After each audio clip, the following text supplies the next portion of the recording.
देवाचे भजन आणि कहे ज्ञान नाही कुठे. या असणाऱ्या परिसरामध्ये महाराष्ट्रभर असणाऱ्या सगळ्याला ज्ञात आहे मानेबाबांची पुण्यतिथी आहे, पुण्यस्मरणानिमित्त सत्ता आहे. परंतु इतर प्राणीचे आलेत का?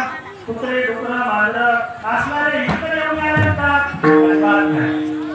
मनुष्य देहाचे मिळाले इतर येऊनच्या काही हातो मिळायचे नाही. कारण का त्यांचं असणारं पूर्वजन्मीचं पाप आहे म्हणून. परंतु आपल्याला भाग्याने नरदेह भेटला. हो म्हणून नागबाबा भागवतामध्ये म्हणतात दुर्लभो मनुष्यदेहे देहिनाक्षण मंगुळा सत्रा ते दुर्लभो म्हणणे वैकुंठादी प्रियतमा. हे तुम्ही जर पाहिलं तर हा म्हणजे नाचकाय सुसकाय सडकाय, परंतु यांनी असणारं वैकुंठ प्रिय होतं. बघा जसं वासनेने आपल्याला जन्म घ्यावा लागतो, जन्म घेणे लागे वासनेच्या संगे, पण त्याची अंगी झाले हरिरूप.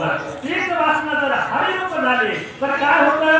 जनी बनी भादेव वासनेचा सभाव मग तो मुलगा वासुदेव आईचा मनी वसुद्या भावगा. जनी बनी भादेव वासनेचा सभाव. आपल्यातली वासना किती पाहिजे बाबा? वासना काय हो तिचा हरणोडा बापा हो. कधी या असणाऱ्या चबड्याच्या डोळ्याने आपली पत्नी सोडतात.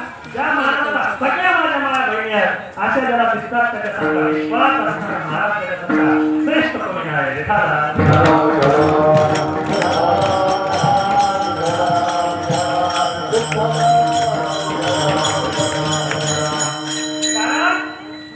कारण मी का बोलतो तर नारदाच्या गादीवर सांगतो महाराज 24 तासामधले 2 तास काही तमातमा ह्या नारदाच्या गादीवर आपल्याला मुळीच किंमत नाही. तो 22 तास कसा लागतो याला किंमत आहे.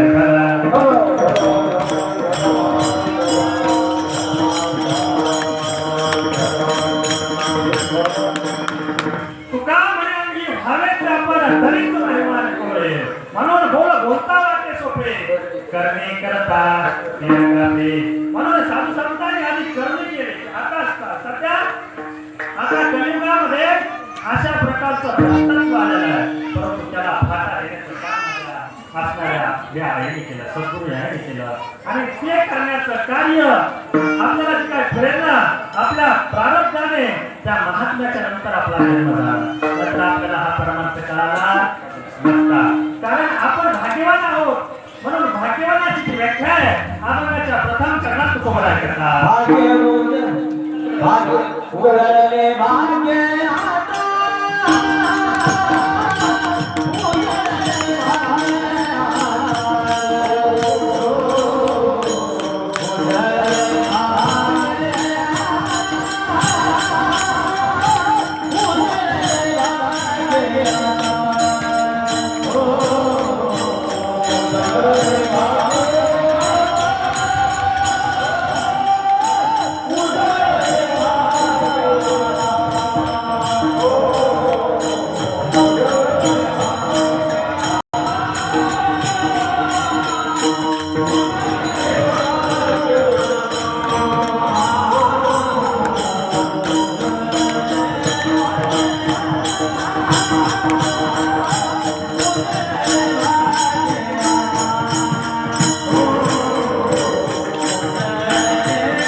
आणि सोनं कधी कधी काय माझ्या आईनं काय होते कोण आवडत नाही आणि ते सोनं उजळायला नाही का उजळायला कुठे नेतात सोनाराकडे.